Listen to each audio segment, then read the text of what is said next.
नमस्कार। 13 अगस्त 2025 को ही बृहस्पति देव ने अपने नक्षत्र का परिवर्तन कर लिया है, यानी कि वो अभी खुद के ही नक्षत्र पुनर्वसु नक्षत्र में गोचर कर रहे हैं और टिल जून 2026 तक वो इसी नक्षत्र में गोचर करने वाले हैं। पुनर्वसु नक्षत्र बृहस्पति देव का ही नक्षत्र है, लेकिन ये 2 राशियों में आता है। इसमें 2 राशियां पड़ती, मिथुन राशि और कर्क राशि। मिथुन राशि की 20 डिग्री तक पुनर्वसु नक्षत्र होता है और कर्क राशि की 3 डिग्री 20 मिनट तक ये नक्षत्र आता है। अलग प्रकार की ऊर्जा वाला ये नक्षत्र है, जैसे कि नाम से ही इसके पता लगता है कि पुनर मीन्स पुनः, रिपीट या रिवाइव। वसु मीन्स बसना या प्रकाश देना, मीन्स जो भी चीजें आपकी कहीं बीच में छूट गई है तो उन्हें क्या करना है, रिवाइव करना है, उन्हें फिर से जिंदा करना है और उनको आगे बढ़ाना है। इस नक्षत्र की ये ऊर्जा होती है। साथ ही ये नक्षत्र रीबर्थ, रीग्रोथ, क्योंकि ये अदिति माता से जुड़ा हुआ है, क्योंकि इसकी जो नक्षत्र की जो देवी है वो अदिति है और जो अष्टवसु की माता है। इसके साथ एक बहुत ही रोचक कहानी जुड़ी हुई है अष्टवसु के साथ। तो आप अगर इस कहानी को सुनना चाहते हैं तो मेरे एक और चैनल पॉडकास्ट दिल से पर मैंने वो कहानी शेयर की है, आप जरूर उसको सुनिए। तो आपको नक्षत्र की प्रकृति के बारे में भी पता लगेगा कि ये नक्षत्र किस तरह से कार्य करता है। नक्षत्र स्ट्रेंथ को भी दिखाता है, लेकिन संघर्ष के बाद दिखाता है, क्योंकि इस नक्षत्र का जो साइन है वो है धनुष और बाण, क्योंकि इसी नक्षत्र में भगवान राम का जन्म हुआ है, अर्जुन का जन्म हुआ है और भीष्म पितामह का भी जन्म हुआ है। और इन सभी के जीवन में एक समान बात और खास बात ये रही है कि इनके जीवन में जो भी दुख तकलीफ है या जो भी इनके जीवन में चेंजेस आए वो किसी न किसी स्त्री के कारण ही आए हैं। तो पुनर्वसु नक्षत्र की एक यही विशेषता होती है कि यहाँ पर कहीं न कहीं किसी न किसी स्त्री से ये एक संबंध को दर्शाता है।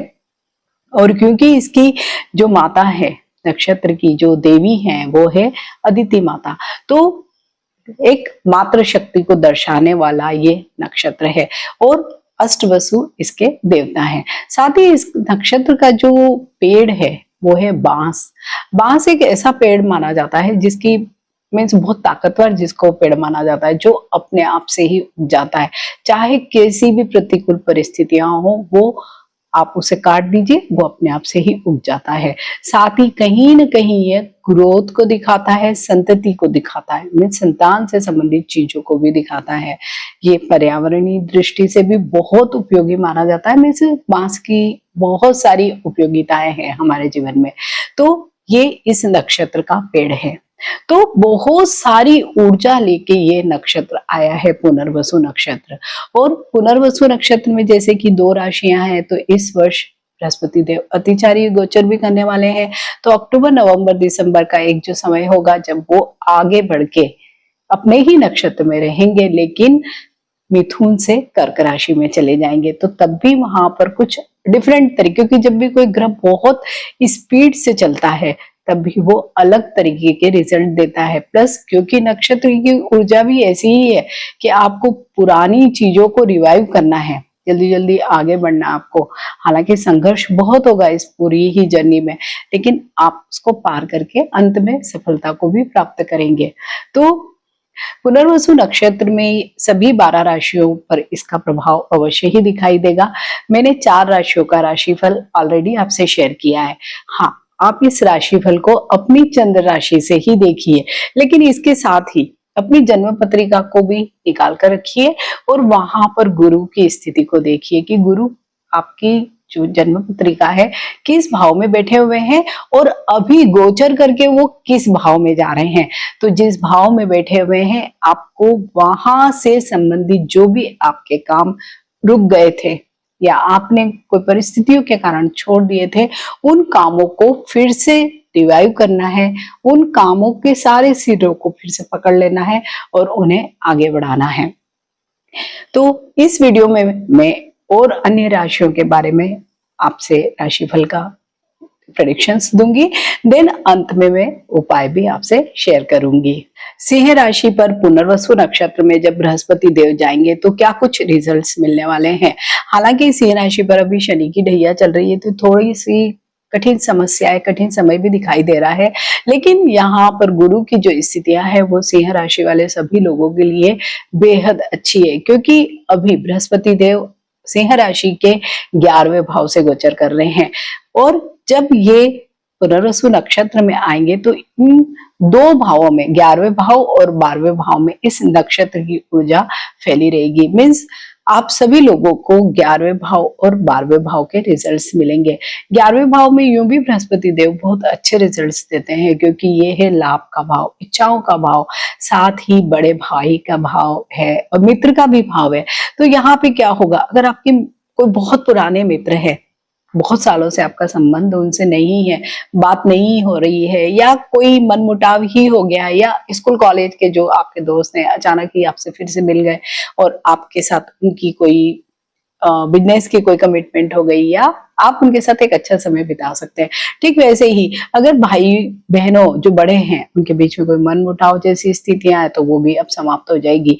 साथ ही क्योंकि ये तो इनकम का ही भाव है, तो यहाँ पर अगर आपके कोई इनकम के ऐसे सोर्सेस जो बंद हो गए थे, सपोज आपकी कोई शॉप ही थी या आप कोई नौकरी कर रहे थे, आपने बीच में छोड़ दी थी, अचानक से फिर आपसे उसको ज्वाइन कर सकते हैं, या आपने जो पुराना बिजनेस छोड़ा हुआ है आप उसे फिर से शुरुआत कर सकते हैं। तो ये नक्षत्र की ऊर्जा क्या करने वाली है, जो पुराने काम कहीं बीच में छूट गए थे परिस्थितिवश या आपने छोड़ दिए थे, वो फिर से अब रिवाइव हो जाएंगे। ठीक इसी प्रकार से जो संबंध भी पुराने कहीं छूट गए थे वो अब फिर से जीवित हो जाएंगे। साथ ही जब इस नक्षत्र के समय में बृहस्पति देव गोचर करेंगे तो उनकी दृष्टियां और ज्यादा आपको फायदा दिलाने वाली है। जैसे बृहस्पति देव की एक दृष्टि पड़ेगी तीसरे भाव पर। तीसरा भाव जितने भी हमारे प्रयास होते हैं उनका भाव होता है, जो हमारी कम्युनिकेशन होती है उसका भाव होता है, पब्लिक रिलेशंस होते हैं उनका भाव होता है। तो यहाँ पर जब गुरु की दृष्टि पड़ेगी तो जो लोग भी मीडिया में कार्य करते हैं, इन्फ्लुएंसर है, क्रिएटर्स हैं, टीचर्स हैं, एंटरप्रेन्योर्स हैं, उन लोगों के लिए तो ये बहुत अच्छा समय है। साथ ही जो लोग भी सलाहकार का कार्य करते हैं उनके लिए भी ये समय बहुत अच्छा रहने वाला है। तो तीसरा भाव क्या है, प्रयास का भाव है। तो बस आपको जो चीजें आपकी छूट गई थी आप उनको वहीं से स्टार्ट करिए, प्रयास ज्यादा कीजिए तो आपके सारे ही काम बन जाएंगे। वहीं पे 11वें भाव से बृहस्पति देव की जो एक डायरेक्ट दृष्टि पड़ रही है वो पड़ रही है पंचम भाव पर। तो ये भाव तो बहुत ही इंपॉर्टेंट भाव है, क्योंकि यहाँ से हम बहुत सारी चीजों को देखते हैं। सबसे पहले तो हम संतान को यहाँ से देखते हैं। तो सपोज अगर संतान के लिए आप कोई ट्रीटमेंट वगैरह ले रहे थे, बीच में आपने छोड़ दिया था, तो अब आप फिर से वो शुरू करेंगे और उसमें आपको सक्सेस भी मिलेगी। संतान से अगर आपके रिश्ते अच्छे नहीं है तो वो भी अब बिल्कुल अच्छे हो सकते हैं। यहाँ से हम लव एंड रिलेशनशिप को भी देखते हैं। तो अगर लव एंड रिलेशनशिप में कोई मिसअंडरस्टैंडिंग हो गई, कोई भी बात की वजह से आपके मनभेद हो गए हैं और आप एक दूसरे से दूर हो गए हैं, तो अब ये जो समय है फिर से जो भी आपकी पुरानी बातें हैं उनको भूलने का है और नए सिरे से रिश्ते को आगे बढ़ाने का है।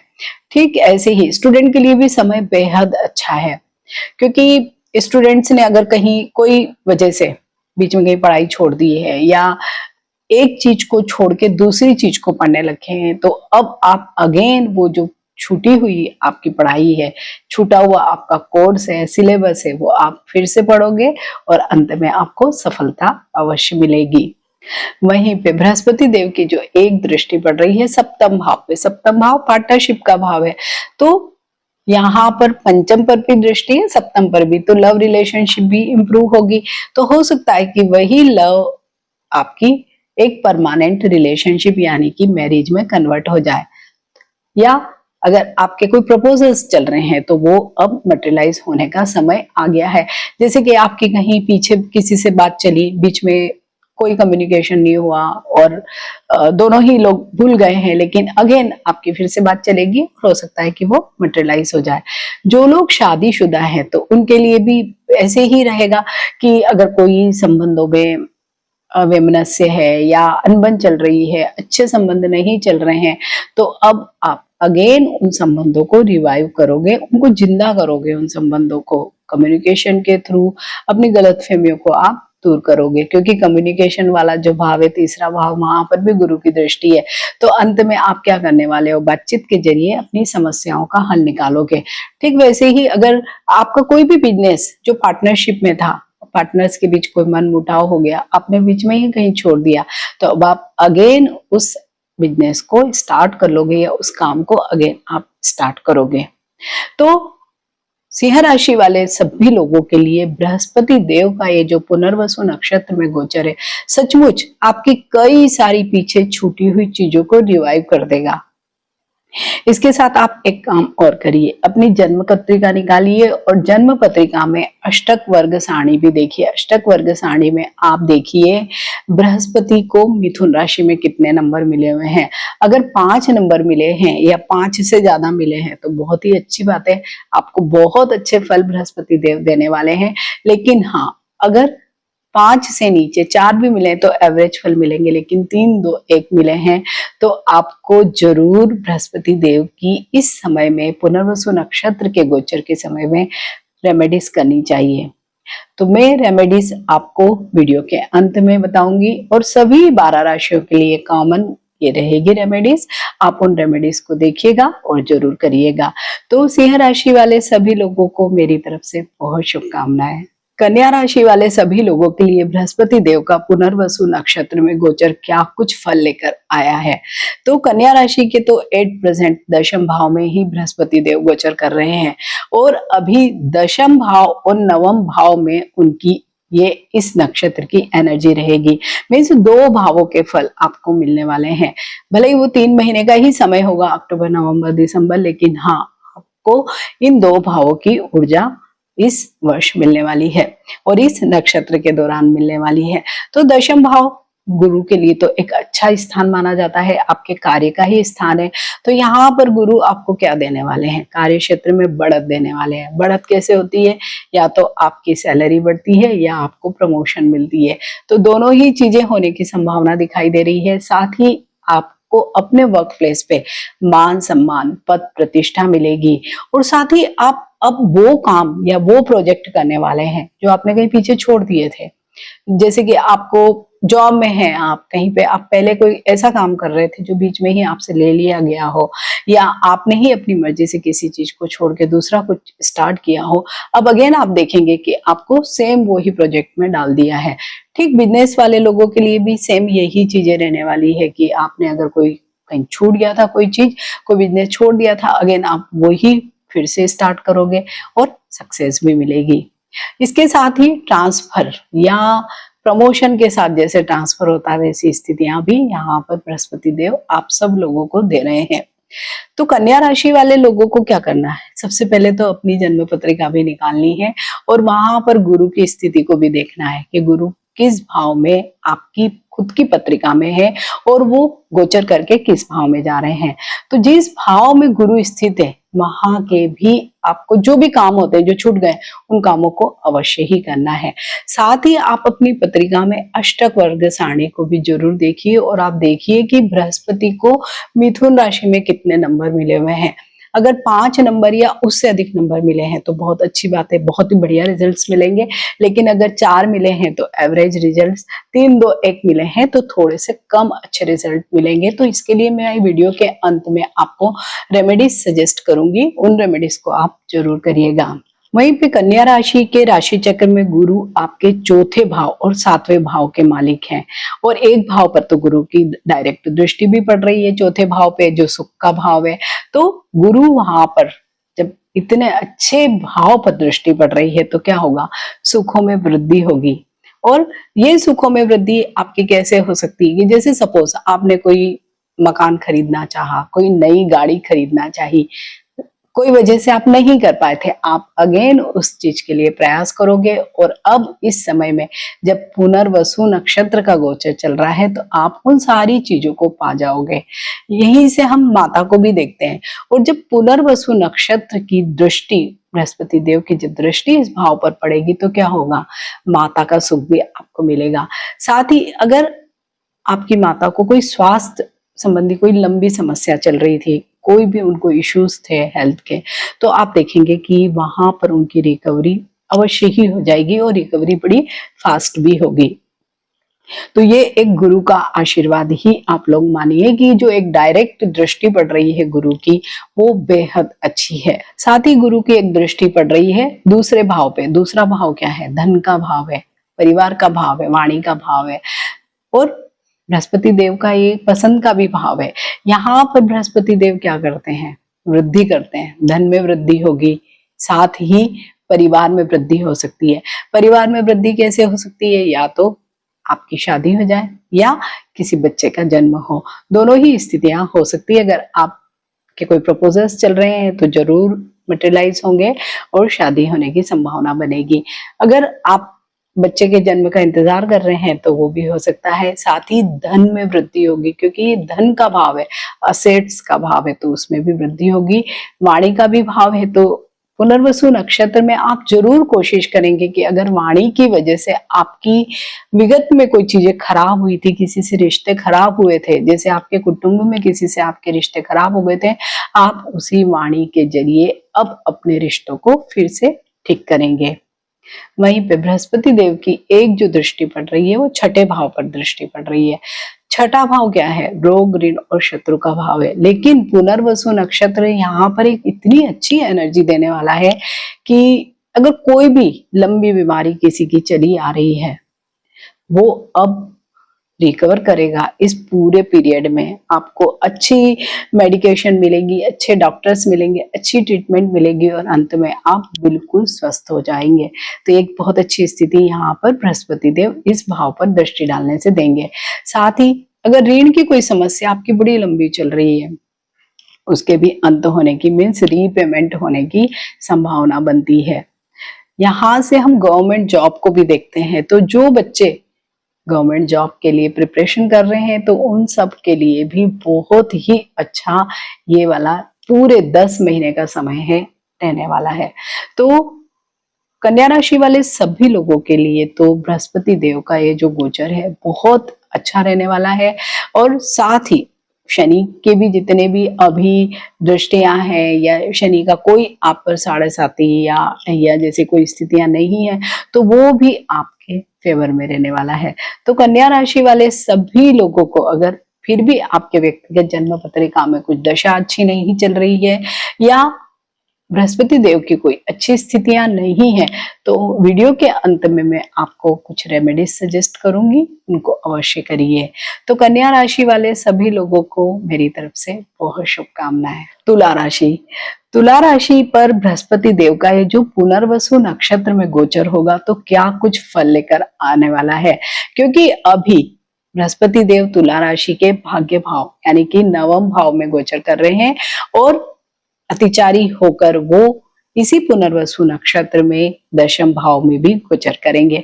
यानी तुला राशि को नवम भाव और दशम भाव की एनर्जी इस पूरे नक्षत्र में मिलने वाली है, जो बहुत ही अच्छी रहेगी। क्योंकि नवम भाव जो भाग्य का भाव भी है, धर्म का भाव भी है, वहां जब बृहस्पति देव गोचर करते हैं, क्योंकि उनकी एक पसंदीदा जगह है, क्योंकि वो धर्म के ही कारक हैं, तो बहुत अच्छे रिजल्ट्स तुला राशि के सभी लोगों को मिलने वाले हैं।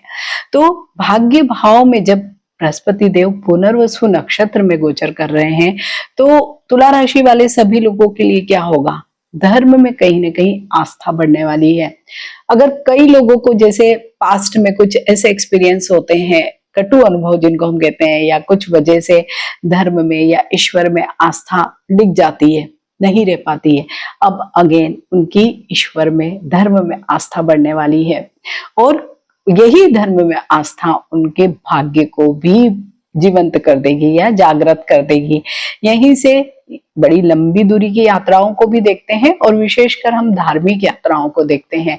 तो तुला राशि वाले सभी लोगों के लिए बहुत सारी लंबी दूरी की यात्राओं का योग बन रहा है। यहाँ से हम कई बार ऐसे भी देखते हैं कि कोई बिजनेस से संबंधित यात्राएं भी होती है जो बहुत लंबी होती है, वो भी हो सकती है, लेकिन धार्मिक यात्राओं का योग तो अवश्य ही दिखाई दे रहा है। और यहाँ पर जब बृहस्पति देव गोचर करेंगे तो भाग्य आपका साथ अवश्य ही देगा। साथ ही जब अतिचारी गोचर करेंगे, और क्योंकि इस पुनर्वसु नक्षत्र की जो ऊर्जा है वो तो दशम भाव में भी आएगी, तो यानी कि कार्य भाव पे, तो कार्य भाव में भी आप सब लोगों को इसी नक्षत्र की वजह से जो भी आपके काम पीछे छूट गए हैं, आपने छोड़ दिए हैं कोई वजह से, आप फिर से उन कामों को करेंगे। इससे आपका मान सम्मान पद प्रतिष्ठा भी बढ़ेगी, क्योंकि आप में एक अलग ही तरह की एनर्जी रहने वाली इस पूरे ही नक्षत्र के गोचर के दौरान। तो यहाँ पर तुला राशि वाले लोगों को कैरियर के क्षेत्र में भी बहुत अधिक सफलता मिलने की संभावना इस नक्षत्र के कारण दिखती है। यहीं पे अगर हम गुरु की दृष्टियों की बात करें तो एक जो दृष्टि जा रही है वो है तृतीय भाव पे, जो है पराक्रम का भाव, एफर्ट का भाव, आपके कम्युनिकेशन का भाव है, आपके पब्लिक रिलेशनशिप्स का भाव है। तो आप क्या करने वाले हैं, अपने जो भी नेटवर्क्स हैं उनको बहुत बढ़ाने वाले हैं, अपनी जान पहचान को बढ़ाएंगे और उनके थ्रू अपने काम निकालने वाले हैं। और जो भी तुला राशि के लोग अगर मीडिया के क्षेत्र में कार्य करते हैं, टीचिंग के क्षेत्र में कार्य करते हैं, सलाहकार हैं, या कोई भी प्रकार के क्रिएटर्स हैं या इन्फ्लुएंसर हैं, तो उन सब लोगों के लिए भी बहुत अच्छा समय ये रहने वाला है। और इन लोगों का जो साहस है वो बहुत बड़ा हुआ रहेगा। मीन्स किसी भी कार्य को करने में ये अभी डिलेमास में नहीं आएंगे या बहुत बार नहीं सोचेंगे, और जो भी काम वो पहले छोड़ चुके थे उन सारे कामों को अब फिर से करने की कोशिश अवश्य करेंगे। क्योंकि आपके राशि भाव में, आपके राशि चक्र में गुरु तीसरे और छठे भाव के ही मालिक हैं। तो यहाँ पे गुरु खुद उपस्थित हैं, तो और सामने से जिस राशि में गोचर कर रहे हैं उसकी दृष्टि भी पड़ रही है, तो डबल फायदा आप लोगों को होने वाला है। मीन्स आपका जो साहस है वो बहुत बड़ा चढ़ा रहने वाला है। वहीं पर बृहस्पति देव की एक दृष्टि पड़ने वाली है लग्न पर। लग्न क्या है, हमारी पूरी पर्सनालिटी। तो यहाँ पर आप सब लोगों का, तुला राशि वाले सभी लोगों का आप देखेंगे कि जरूर स्टेटस बढ़ने वाला है। मीन्स पहले कई लोग आपको शायद पूछते नहीं होंगे, तब अचानक ही आपकी पूछ परख बढ़ने वाली है। मीन्स सामाजिक मान सम्मान आपको बहुत अधिक मिलने वाला है। ओवरऑल जो भी आपकी चीजें कहीं रुक गई थी, छूट गई थी, वो सारी चीजें आपकी फिर से रिवाइव होने वाली है। वहीं पे एक जो दृष्टि बृहस्पति देव की पड़ रही है वो पड़ रही है पांचवें भाव पे। ये दृष्टि सबसे अच्छी होती है क्योंकि यहाँ से बहुत सारी चीजों को हम देखते हैं। पांचवा भाव संतान का भाव है, तो संतान पक्ष से कोई बहुत अच्छी खुशखबरी आपको मिल सकती है। सपोज जिनकी संतान नहीं, वो ट्रीटमेंट करा रहे थे, बीच में छोड़ दिया था, तो अब फिर से उसको स्टार्ट करेंगे और अच्छी गुड न्यूज उनको मिल सकती है। वहीं पे अगर संतान का कहीं रिश्ता पहले चल रहा था, नहीं हो पाया था, तो अब हो सकता है। वहीं पे स्टूडेंट की अगर बात करें तो जो भी स्टूडेंट कुछ पढ़ रहे थे, बीच में उन्होंने छोड़ दिया था, या कई लोग बीच में ड्रॉप ले लेते हैं या कुछ इस तरह की चीजें होती है, अब वो अगेन उन सारी चीजों को पढ़ेंगे और उन्हें सक्सेस भी मिलेगी।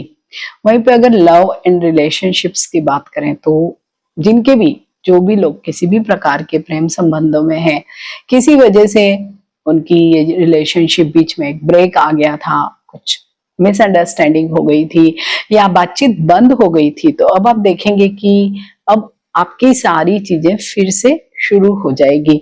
जैसे अधिकांश लोग पूछते हैं अपने एक्स के बारे में, तो शायद वो एक्स अब उनका प्रेजेंट बन सकता है तुला राशि वाले सभी लोगों के लिए।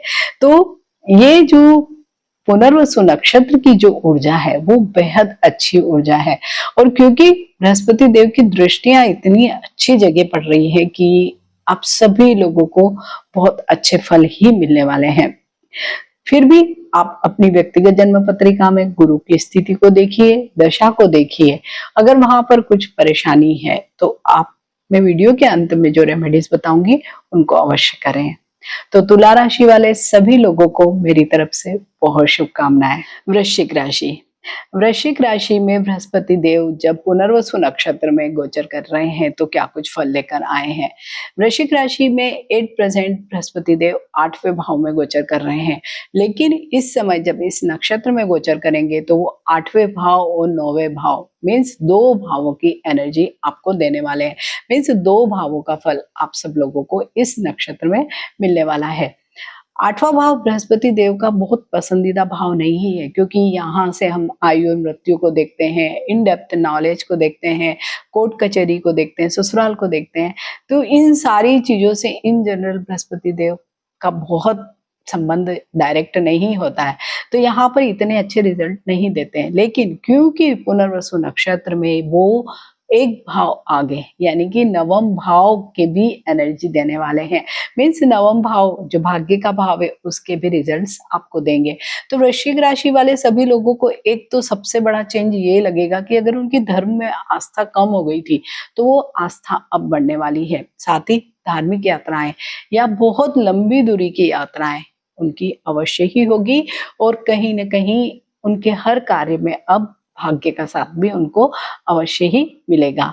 लेकिन ये तो बृहस्पति देव की स्थिति के कारण इस तरह के रिजल्ट्स मिल रहे हैं, लेकिन आपको अपनी जन्म पत्रिका निकालनी है, क्योंकि ये जो मैं राशिफल आपसे शेयर कर रही हूँ ये चंद्र राशि पर आधारित है। लेकिन आप अपनी व्यक्तिगत जन्म कुंडली निकालिए, वहां पर गुरु की स्थिति को देखिए और गुरु किस भाव में गोचर करके जा रहे हैं उस भाव को भी देखिए। तो जिस भाव में वो स्थित है वहां के सभी छूटे हुए कार्यों को आपको करना है। इसके साथ ही आप अपनी अष्टक वर्ग सारणी को अवश्य देखें। अष्टक वर्ग सारणी में आप देखिए बृहस्पति के आगे मिथुन राशि लिखा होगा, तो वहां पर कितने नंबर लिखे हैं। अगर 5 नंबर लिखे हैं अच्छा है बहुत, 4 नंबर लिखे हैं एवरेज है, 3 2 1 है तो कुछ न कुछ समस्या है। जो मैं वीडियो के अंत में आपको उपाय शेयर करूंगी उन उपायों को आप अवश्य करना। तो जैसे कि अष्टम भाव में बृहस्पति देव बहुत अच्छे रिजल्ट्स नहीं देते हैं, लेकिन उनकी दृष्टियां अमृत के समान मानी जाती है। तो एक जो डायरेक्ट दृष्टि कहाँ पड़ रही है, द्वितीय भाव पर दृष्टि पड़ रही है। तो द्वितीय भाव है धन का भाव, कुटुंब का भाव, वाणी का भाव, और ये भाव उनका पसंदीदा भाव भी है, क्योंकि उनको हर चीज फैलाना होती है, ज्यादा देनी होती है। तो वो क्या करने वाले हैं, धन में वृद्धि करने वाले हैं, आपकी वाणी को बहुत अच्छा करने वाले हैं, ताकि अगर आपके कोई प्रॉब्लम्स चल रहे हैं फैमिली में या बिजनेस में या जॉब में, तो आप अपनी वाणी के द्वारा ही उन जो आपके कहीं छूट गए थे काम या जिनकी वजह से प्रॉब्लम्स आ गए थे तो वो सारे ठीक हो जाएंगे। वहीं पे जो लोग शादी करना चाहते हैं, मैरिज करना चाहते हैं, उन लोगों के लिए बहुत अच्छा समय है।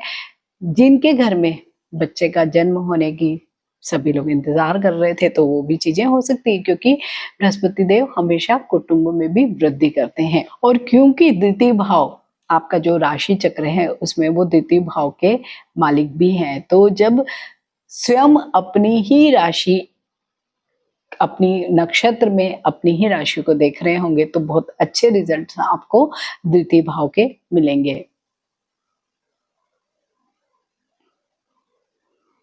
वहीं पे बृहस्पति देव की एक दृष्टि पड़ रही है आपके सुख के भाव पे, चतुर्थ भाव पे। भौतिक सुख जितने भी होते हैं उनको हम चतुर्थ भाव से देखते हैं, जो जमीन, मकान, वाहन, गजेट्स, अप्लायंसेस। अभी क्योंकि बहुत लंबी लिस्ट है जिससे हम खुश होते हैं, सुख मिलता है हमें, तो उन पर भी एक दृष्टि है। तो क्या होगा, ये सारी चीजें भी आपको मिलेगी। सपोज आपने कोई फ्लैट देखा था, अभी तक नहीं हो पा रहा था, तो अब क्या जल्दी से सारी चीजें कंप्लीट होगी और आपको शायद उसकी पोजीशन मिल जाए। ठीक ऐसे ही अन्य चीजों पर भी ऐसे ही स्थितियां हो सकती है कि आपको सारी ही खुशी की चीजें, जितनी भी हमारी जो भौतिक सुखों वाली जो चीजें हैं वो मिल जाए। यहाँ से हम माता को भी देखते हैं, तो अगर आपके माता के स्वास्थ्य में कोई परेशानी चल रही थी, कोई लंबी बीमारी उनको चल रही थी, तो आप देखेंगे क्योंकि इस नक्षत्र की ऊर्जा है चीजों को ठीक करना, सारी चीजें जो बिगड़ी हुई उनको ठीक करना, तो उनका स्वास्थ्य अब बिल्कुल अच्छा हो सकता है इस नक्षत्र की ऊर्जा के इस पूरे 10 महीने के भीतर। वहीं पे बृहस्पति देव का जो एक और दृष्टि पड़ रही है वो पड़ रही है 12वें भाव पे। 12वां भाव क्या है, विदेश का भाव है। मोक्ष का भी भाव है, साथ ही व्यय का भी भाव है। तो यहाँ पर दृष्टि पड़ रही है तो जो भी व्यय तो होंगे, लेकिन व्यय क्योंकि बृहस्पति देव की दृष्टि होने से अच्छे कार्यों में व्यय होगा। मीन्स हॉस्पिटलाइजेशन, दवाइयों, ऐसे नहीं व्यय होगा। आपका कोई सामाजिक कार्यों में व्यय हो सकता है, धार्मिक कार्यों में आपका व्यय हो सकता है, आप कहीं पे दान दे सकते हैं, इस तरह के कार्यों में आपका व्यय अवश्य ही होगा। और साथ ही जो लोग भी विदेश जाना चाहते थे, विशेषकर स्टूडेंट्स बहुत ज़्यादा जाना चाहते हैं बाहर पढ़ने के लिए, तो उनके लिए बहुत अच्छा समय, जो भी वृश्चिक राशि के स्टूडेंट्स हैं उनके लिए, कि उन्होंने अगर पहले प्रयास किए थे, बीच में छोड़ दिया था, नहीं हो रहा था, तो अब उनको उन्हीं प्रयासों को फिर से करना चाहिए। जो लोग एक्सपोर्ट इंपोर्ट का बिजनेस बाहर करना चाहते हैं तो उनके लिए भी बहुत अच्छा समय, ये पूरा ही 10 महीने का है, अवश्य ही करना चाहिए। तो वृश्चिक राशि वाले सभी लोगों के लिए कुल मिलाकर हम देखें तो पुनर्वसु नक्षत्र की ये जो ऊर्जा है बहुत अच्छी रहने वाली है। फिर भी वीडियो के अंत में मैं जो आपसे उपाय शेयर करने वाली हूँ उनको आप अवश्य करें। तो वृश्चिक राशि वाले सभी लोगों को मेरी तरफ से बहुत शुभकामनाएं। अब बात करेंगे उपायों की, जो कॉमन उपाय होंगे और सभी राशियों पर एक जैसे ही होंगे। बृहस्पति देव की पुनर्वसु नक्षत्र की जब हम बात करते हैं तो जैसे कि मैंने स्टार्टिंग में बताया था, इस नक्षत्र का जो एक पेड़ है वो है बांस। बांस में एक अलग तरह की ऊर्जा होती है। मीन्स कोई भी परिस्थिति हो, कोई भी प्रतिकूल परिस्थिति हो, वो सरवाइव कर जाता है। और सरवाइव करने के बाद अगर उसको काट दिया जाए, बहुत बड़े बड़े बांस जब काट देते हैं तो अपने आप से ही कुछ ही दिनों में फिर से उग जाता है, मीन्स रिवाइव हो जाता है। तो यही इस नक्षत्र की मुख्य ऊर्जा है। तो हम यहाँ जो उपाय करेंगे वो बांस का ही उपाय होगा, क्योंकि जैसे मैंने शायद हर वीडियो में ही कहा है कि आपको अष्टक वर्ग सारणी अपनी जरूर देखनी चाहिए, और वहां पर आप बृहस्पति के आगे मिथुन राशि देखें और मिथुन राशि के आगे अगर 5 नंबर लिखें तो बहुत अच्छा है। उसमें आप उपाय करें ना करें आपकी मर्जी है, क्योंकि आपको अच्छे ही रिजल्ट्स मिलेंगे। लेकिन अगर 4 नंबर मिले हैं तो एवरेज है, 3 मिले हैं, 2 मिले हैं, 1 मिला है, तो आपको सचमुच इन उपायों को अवश्य करना चाहिए। तो यहाँ पर जो सबसे पहला उपाय मैं आपसे शेयर कर रही हूँ वो बांस का ही है। अगर हरा बांस मिल जाता है तो बहुत ही अच्छी बात है, अगर नहीं मिलता है तो आप सूखा बांस भी ले सकते हैं। तो इस उपाय के दौरान हम ये करेंगे कि बांस के 5 टुकड़े लेंगे, 2 इंच का एक टुकड़ा जितना आप लेने वाले हैं। अगर सूखा या हरा बांस जैसा भी आपको मिलता है आप उसको ले लीजिए, क्योंकि बांस होलो होता है, उसमें होल होता है। तो आप उस बांस में एक धागा पिरो दीजिए। मीन्स एक धागे में 5 बांस के टुकड़े आप पिरो दीजिए। 5 बांस के टुकड़े आपको लेने हैं 2 इंच के, और एक पीला या सफेद सूती धागा लेना है और उस धागे में इन 5 टुकड़ों को पिरो देना है, तो एक माला जैसा ही बन जाएगा। अब आपको इस बांस के जो आपने माला जैसा बनाया है इसको लेना है और आपके घर के नॉर्थ ईस्ट डायरेक्शन में इसको रखना है। अगर आप ऐसे किसी कांच के बाउल में रखते हैं तो भी ठीक है, अदरवाइज आप उस कांच के बाउल में पानी भर दीजिए और इसमें ये बांस रख दीजिए। आप देखेंगे कि पूरे घर की जो नेगेटिव एनर्जी है वो पॉजिटिव एनर्जी में कन्वर्ट हो जाएगी। इतनी ऊर्जा ये बांस के 5 टुकड़े आपको देंगे। और इस पुनर्वसु नक्षत्र में हमको यही करना है, हमको पूरे घर की एनर्जी को बदलना है, तो जो हमारे लिए भी अच्छी होगी, विशेषकर हमारी जो बच्चे हैं, हमारी संतान है, उसके लिए बेहद अच्छी रहने वाली है। दूसरा एक उपाय होता है रुद्राक्ष का। तो रुद्राक्ष का भी आप इसमें पंचमुखी रुद्राक्ष लें, जो बहुत इजीली अवेलेबल होते हैं, आपको वही लेना है। इसमें एक ही आपको रुद्राक्ष लेना है। आप उस रुद्राक्ष को सेम यही के नॉर्थ ईस्ट डायरेक्शन में एक पानी का बाउल लीजिए और उसमें डिप करके रख दीजिए, और हर दूसरे या तीसरे दिन उस पानी को थ्रो कर दीजिए, फेंक दीजिए, और दूसरे पानी में फिर से अगेन उसको रख दीजिए। तो भी आपके घर का जो वास्तु जिससे पॉजिटिव वाइब्रेशंस निकलेंगे, तो केवल आप पर ही नहीं, आपकी पूरी फैमिली, पूरे घर पर उसका प्रभाव होगा। इसके बाद तीसरा एक बहुत ही महत्वपूर्ण उपाय है, वो है विष्णु सहस्त्र नाम का। क्योंकि गुरु के कोई भी उपायों में आप केवल एक ही उपाय ये कर लेते हैं तो भी आपके सारे काम बनने लगते हैं। क्योंकि विष्णु सहस्त्र नाम में केवल नक्षत्रों के ही नाम नहीं है, देवी देवताओं, भगवान विष्णु के 100 नाम मीन्स इतने सारी चीजों को हम एक साथ याद कर लेते हैं तो इसके बहुत ज्यादा पॉजिटिव रिजल्ट्स हमें मिलते हैं। तो विष्णु सहस्त्र नाम एक बड़ा लंबा पाठ होता है, आप अगर उसे रोज नहीं कर सकते हैं तो आप उसे रोज सुन सकते हैं। आप उसे रोज सुनने की आदत डालिए, आप देखेंगे कि ये जो नक्षत्र की ऊर्जा है ये आपको 100% मिलने लगेगी केवल इन 3 उपायों के ही माध्यम से। तो सभी 12 राशि के लोग इन उपायों को कर सकते हैं। आई होप आप सभी को ये वीडियो अच्छा लगा होगा। अगर वीडियो अच्छा लगा है तो आप मेरे इस चैनल को सब्सक्राइब करें, बेल बटन को प्रेस कर दीजिए ताकि मेरे जब भी कोई नए वीडियोस आते हैं तो आप पर तुरंत ही नोटिफिकेशन आ जाएगी। तो आप सभी को शुभकामनाएं। मिलते हैं एक नए वीडियो में। टिल देन, नमस्कार।